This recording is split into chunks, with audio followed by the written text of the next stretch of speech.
Hi, it's Chris Watkin here, and I'm joined by Paul Davies, who set up the Boycott Rightmove Facebook group and is one of the four horsemen of the apocalypse.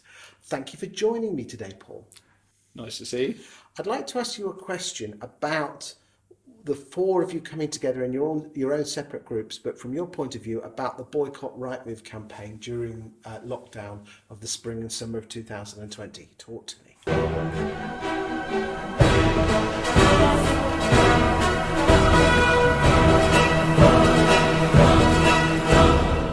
Absolutely. And just to sort of rewind a quick step, actually, I sort of joined, I think I was like the second member to join the boycott group. It's actually Imran, a chap called Imran from Esquire Estates. I saw that sort of going up at point of maximum annoyance with Rightmove, got in touch with them, and it just sort of kind of blew up from there. I sort of helped promote and do some of the PR for it to sort of expand. I'm sure I'll be glad that you said that. Absolutely. But yeah, going back to sort of the original question about sort of boycott Rightmove and how that's evolved throughout COVID and since, I think, obviously, mid-March, we're all sitting there thinking, crikey, this is our business is over. And of course, Rightmove not really listening to some of our concerns. Like my main fundamental concern was I was locked into a contract till January of next year at the optimizer, whatever it is they call it now. I think that's the one where you pay $2,000 a month and you sell your soul to them, don't you? 2050, and you still sell your soul, absolutely. And literally, it all spanned from my relationship had always been good with them, and I just had the simple question: is like, look, can we just in the interim go down to the basic package? Because that helps ensure that one of my staff members, jobs will be secure. As soon as the market's back live, I bought into all the marketing things, no concern, and their response was an immediate no, pretty p off, and I just started battling them on that, and then I started having this feeling it's like, all the other companies, we totally understand where you're coming from, we'll work with you, do what we can, and there was just this real sort of reluctance from Rightmove to listen to any of us or our concerns. And when you're staring at the abyss and you're sort of looking at your balance sheet, your profit and loss, and your forecast, and you're getting sleepless nights, and your one biggest outgoing doesn't feel prepared to sort of support you or help you at all. Well, that really sort of cut a bit, and I think that's why I got I wouldn't say carried away, but I think when I take a position, I kind of go all in. Okay, so along with Murray Lee and others, I'm assuming were you part of the crew that approached Rightmove to get them down from that deferred payment to the 75% off then? So certainly with Murray brought us all together, because there's obviously Rob on the Say No campaign, which I joined instantly, Murray with his group, and then I was aware of David Thomas, and Murray brought us all together, and we were sort of working behind the scenes to sort of have some sort of impact or start some dialogue. Rightmove weren't interested in speaking to any of us. I think Rob still has difficulties sort of in terms of trying to engage with them about our positions, but I do like to think it's been a real battle, but I do like to think that actually some of the pressure and some of the sort of the amount of followings that we've had and the comments that we've had sort of hope I like to feel helped impact on the actual sort of cost reductions that they did. Okay, so after you came together, it was about another month or so, 6 weeks, 8 weeks, I don't know the exact time, where there was a lot more integration between you all. What made you all four of you come together even more so? I think this is one of the really nice things about sort of the nice outcomes of the terrible situations that we've had. I think it was sort of actually we kind of all have a shared goal here, and why don't we work together? And this is one of the things I think when I speak to the other guys, and what's really great even about the boycott group. Yes, it started off as quite a militant group, as it were, but it's sort of about agents actually sort of coming together a little bit more, collaborating and working a bit more, rather than the old way of just stabbing each other in the back. So obviously Rob Sargent and his money and his power. I know you can't speak for Rob. Yeah. Put his weight behind it, and you've got the Say No to Rightmove campaign, got 3,000 agents all expressing an interest in Rightmove, yet that seems to all, if you don't mind me saying, and I'm making a sweeping statement on all of the campaigns, Yeah. is that as soon as lockdown was announced that we could sell houses again, it almost like it was yesterday's news and nothing happened. Yeah, I completely understand the perspective there. I mean, there was no tweets from Say No to Rightmove for over 6 weeks. Yeah. Could be 4 weeks, but it's definitely 4 weeks. Yeah, I think one of the things that took us all by surprise was actually how strong the market was when we went back, and that's the reality of trying to juggle. Trying to work as hard and quickly as you can, because we're all thinking this isn't going to last. Let's make hay while the sun shines, and then it just got busier and busier and busier. I mean, I think I've had 3 days off this year. One was my daughter's first birthday, one was my 40th birthday, and then 1 day here. But the reality is, it's like we all suddenly got caught in the span of work and actually sort of workload there. So, do you think that? I mean, there's a lot of people criticised some of the four of you that, and I know you've put your notice in to leave. Yeah. Do you think some of the criticism that was pointed at others that they hadn't left was fair? A lot of the criticism came from other people that hadn't left at the same time, and I think that's the thing. The reality is Rightmove is the market leader, and I think when you're in a position like, say, maybe myself, Murray and David, we can sort of react and respond a lot quicker because we have one or small branches. And I totally empathise with Rob's situation. Like, if they're going to make a decision, there's this like a much bigger battleship to turn. So it's like when they change trajectory, they have to make sure that trajectory is the right one. So he's got a board, he's got 32 branches. So I can understand where people are saying, well, put your money where your mouth is. But at the same time, I can understand he's got to look after the best interests of his group as a whole. And I think we were all hoping that they'd come to the table a bit more than they have, but the reality is he's got to do what's right for his business, and just as much as I have for mine. So do you think that the comments, I mean, they were especially jagged and barbed on property industry, were fair to all four of you? But it depends in what context and what they were sort of saying. So I think there's some people saying put your money where your mouth is, and I said from immediately I've handed my notice. David and Murray did as soon as the discount ended, and in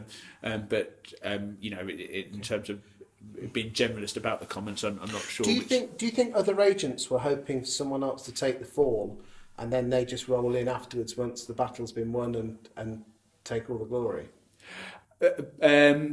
Well, in terms of, do you mean some of the people sitting on the sidelines hoping that it's? I think there was an awful lot of people that are waiting for someone else to sit on the fence, wait for someone else to hand their notice in, show that it works, and then sack them off. I get a feeling that there's a lot of people waiting for that. Absolutely, change is like a huge thing, and it's nerve-wracking, and it takes a lot of guts to sort of do it. So I totally understand a lot of people would have been sitting on the fence, waiting to see the impact of the people that jumped ship, and that's the reality. I think it is if you didn't have a strategy in place, jumping ship straight away could impact the business, and I think that's absolutely, there are people waiting for one to do it and see what the impact was. Do you think it's really a case that people hate their competitors more than Rightmove, and therefore they are fearful that by leaving Rightmove that it's going to be used against them? Completely.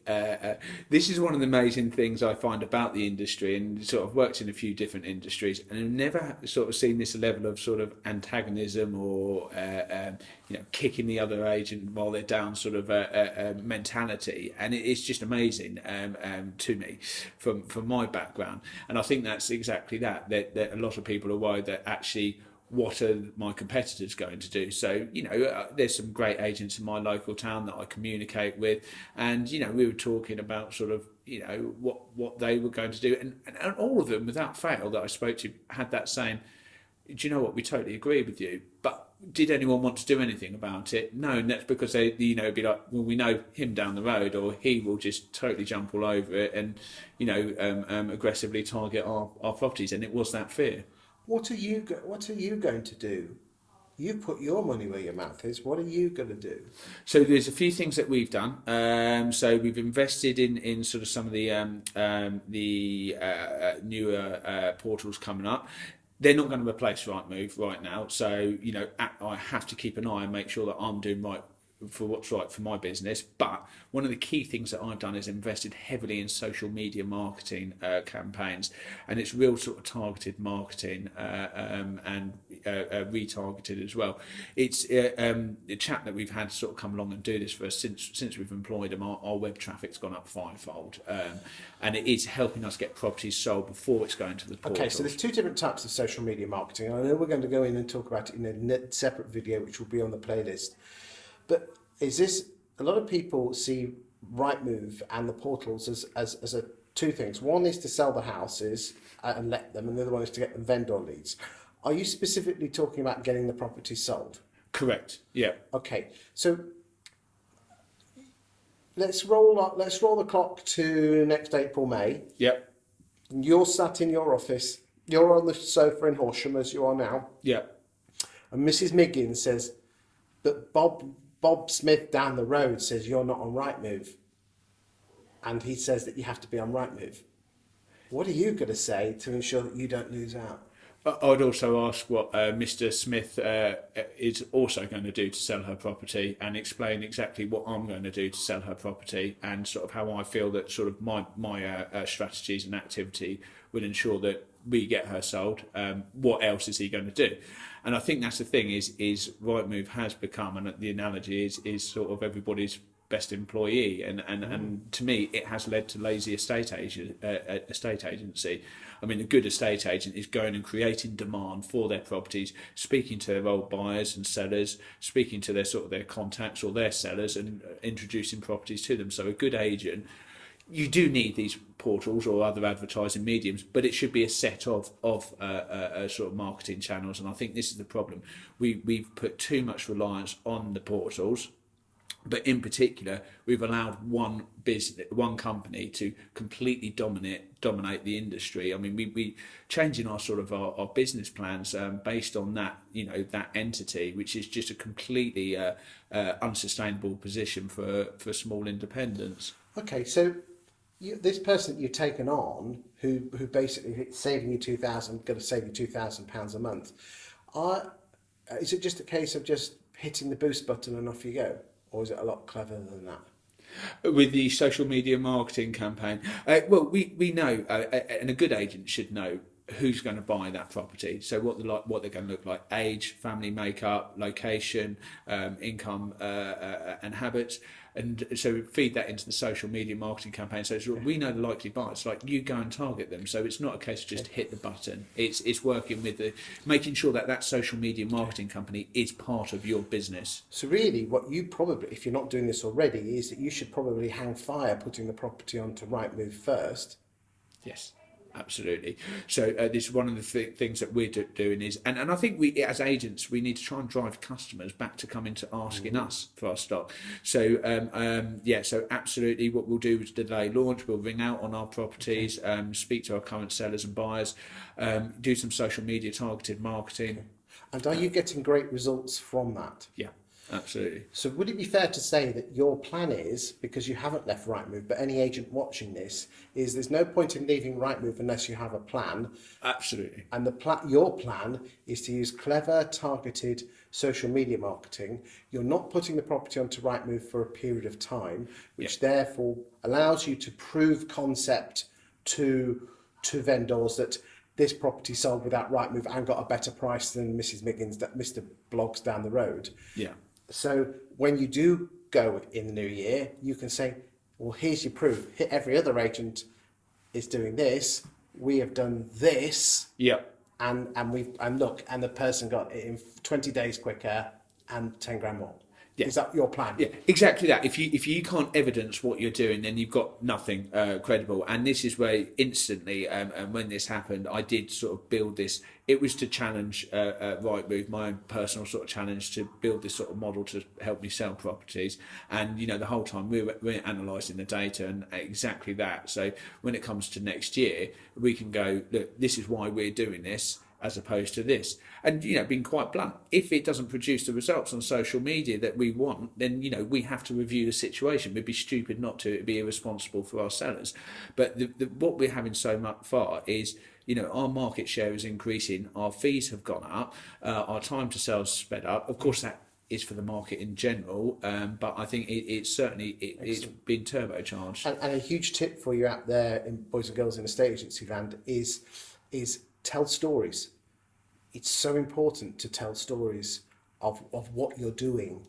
So when you are challenged, you can get the brochure out and you can say, this is Mr. and Mrs. Miggins, this is them, and this is what actually happened, and create a story, as opposed to, we got 10 grand more in 2 weeks. Tell, this is Mr. and Mrs. Miggins, they were moving from Horsham to Crawley or whatever, this is their story, this is what other agents did, this is what we did, and we got this. Yeah, completely agreed. Yeah, you've got to bring it to life and make it sort of real for them. Bang on. Yeah. Are you scared that other agents are just going to continue to be addicted to the Rightmove drug? Yes, and this is one of the things that I was keen to sort of, and I was thinking about this on the way up. The problem is, and I think I totally understand why people be reluctant to leave Rightmove. Totally get that. But I think the thing is even if there's that reluctance, make sure you have a strategy and you implement it now to sort of reduce your reliance on them. I think you mentioned sort of the costs of some of the Australian portals and American portals. If you don't have a strategy that reduces your reliance on them, they will eat us alive. But the reason is they're a shareholder-led entity, so that's their goal, that's their purpose in life, but they've just had massive discounts that they've got to make up that profit with, and I would be very surprised if they're not sort of doing some sweetheart deals with some of the larger sort of corporate entities. So who's their traditional profit margin? It is unfortunately us independents, so I fear that will be squeezed more and more, and unless people start doing something about it now, then you're just going to have to sort of bail ship at the worst time. But if you've got a strategy in place and you're sticking to it, then that at least softens the blow for when they come knocking on the door for I must admit, I agree with you that I think there's going to be some agents who close their door with the last cheque going out to Rightmove. Yeah, absolutely. Okay. Now I just want to say for the record, I'm not anti-Rightmove, I'm not pro-Rightmove. I actually believe the basic package is damn good value for money for most estate agents. Yeah. I do genuinely believe that.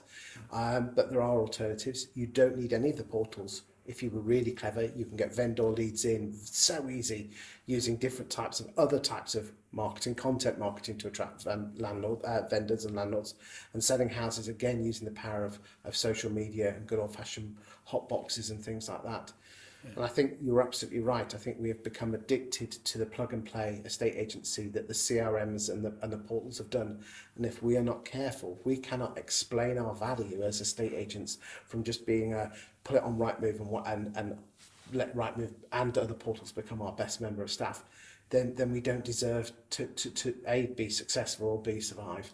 We might as well, and no disrespect to sort of like purple bricks, we might as well just be purple bricks if that's all we're going to do. If we're not going to add any further value than that, and that's the thing. I'm not like anti Rightmove per se. I just very much fear that if we do not do something about it now, in a few years it will be sort of wishing we had.